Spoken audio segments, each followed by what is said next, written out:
आज हम जानेंगे अगर वन पीस में एस कभी मरता नहीं तो क्या क्या होता, इसका कहानी पे क्या इम्पैक्ट पड़ता, इसका कैरेक्टर्स पे क्या इम्पैक्ट पड़ता एंड इसका ओवरऑल वन पीस पे क्या इम्पैक्ट पड़ता, क्या लोगों को ये पसंद आता, क्या लोगों को ये पसंद नहीं आता। तो शुरू से शुरू करेंगे एंड शुरू करने से पहले प्लीज़ चैनल को सब्सक्राइब कर ले क्योंकि हम ऐसी बेहतरीन वीडियोस आपके लिए लाते रहते हैं। एंड वीडियो को लाइक ज़रूर कर देना अगर वीडियो पसंद आई, और लाइक करना ऑप्शनल है, इन दी एंड करो या स्टार्टिंग में करो, तुम्हारी मर्जी।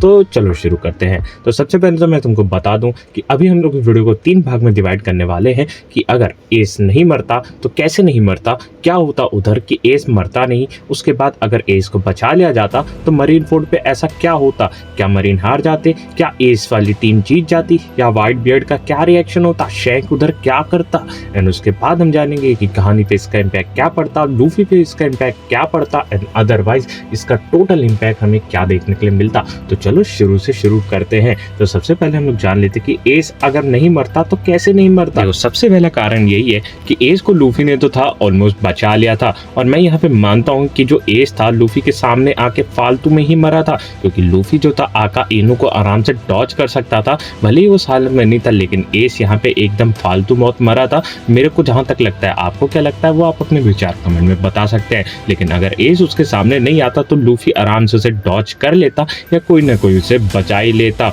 और अदरवाइज अगर आका इनो लूफी को मार देता, शैंक उसकी खैर नहीं करता वहां पे, तो यहाँ पे एस मरते मरते बच जाता अगर उसके सामने नहीं आता।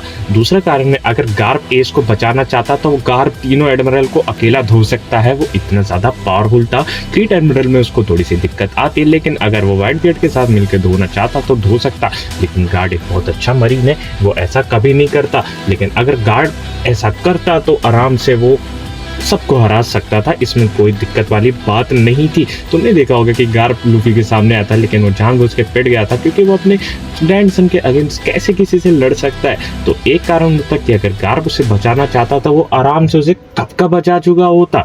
तीसरा कारण ये है कि व्हाइट बियर्ड को अगर धोखा नहीं मिला होता, व्हाइट बियर्ड को जब पहला खंजर लगा था तो उससे थोड़ा सा उसकी पावर में इम्पैक्ट पड़ा था, लेकिन उतना ज्यादा इम्पैक्ट नहीं पड़ा था। हमें देखने को मिला कि व्हाइट बियर्ड को 50 से भी ज्यादा बार स्टैब किया जा गया था इस पूरे बैटल के अंदर, लेकिन तब भी व्हाइट बियर्ड मरते टाइम एकदम खड़ा था। लेकिन अगर सोचो व्हाइट बियर्ड धोखे से नहीं मरता, इनकी प्रॉपर टीम कोऑर्डिनेशन होती एंड कभी भी हमें यहाँ पे एस मरता हुआ देखने के लिए नहीं मिलता। तो चौथा कारण ये है कि अगर जो एस की चाबी है, जो एस का हमारा हैंडलॉक की चाबी है, वो हमें टाइम पे मिल दी जाती, जो कि उस कैलेंडर वाले भैया ने टाइम पे नहीं बना के दी थी, तो उसको भी मैं बहुत बड़ा इसमें दोषी मानता हूँ। तो चलो अब देखते हैं एस नहीं मरा है, अब क्या होगा मरीन फोर्ड पे, क्या व्हाइट बियर्ड क्या करेगा, बाकी सबका रिएक्शन क्या होगा। तो देखो, अगर मरीन फोर्ड पे एस नहीं मरा तो सबसे पहले तो 3 कारण हो सकते हैं।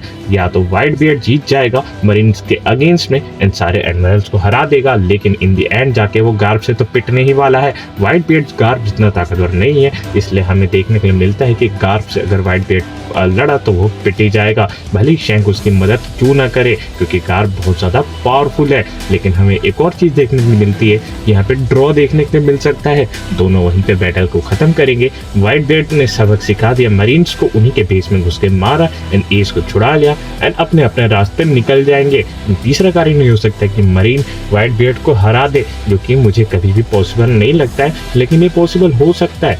तो ये एक कारण से। अब इसका कहानी पे क्या क्या इम्पैक्ट पड़ने वाला है तो वो देख लेते हैं। तो सबसे पहले हमें काइडो वाला एंड बिग मॉम वाला सीन कभी देखने के लिए मिलता ही नहीं, क्योंकि अगर एस नहीं मरता तो एस बाद में जाके उन्हें बचाने ही वाला था।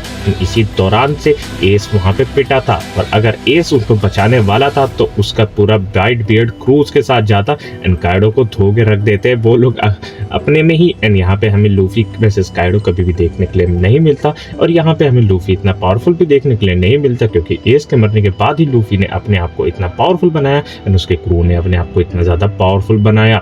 तो पावरफुलनेस में बहुत ही ज्यादा इम्पैक्ट पड़ता एस के ना मरने से। तो देखो यार, एस का मरना तो तय था, और ये कहानी को और ज्यादा अच्छा बनाता है। कैरेक्टर्स के इमोशंस जुड़ गए थे हमारे एस कैरेक्टर के साथ, एंड मेरे को भी बहुत अच्छा लगता था एस बंदा, और मैं कभी भी नहीं चाहता था कि वो मरे। लेकिन एस का मरना जो था वो स्टार्टिंग से ही तय था, क्योंकि सीरीज में कुछ कैरेक्टर्स ऐसे दिखाए जाते हैं कि उनके साथ इमोशंस आपको बनाए जाते हैं एंड उसको बाद में जाके मार दिया जाता है ताकि सीरीज को और बेहतरीन बनाया जा सके एंड बहुत ही शानदार बनाया जा सके एंड एस के बनना बहुत ज़्यादा इम्पैक्ट छोड़ के जाता है हमारे लूफी के ऊपर, जिसके कारण वो आज जो है इतना पावरफुल बना है। तो ये थी हमारी आज की वीडियो। अगर तुम्हें पसंद आई होगी तो प्लीज़ चैनल को सब्सक्राइब कर देना एंड वीडियो को लाइक ज़रूर कर देना और शेयर कर देना अपने वन पीस के दोस्तों के साथ। मैं मिलता हूँ नेक्स्ट वीडियो में। Bye bye, sayonara.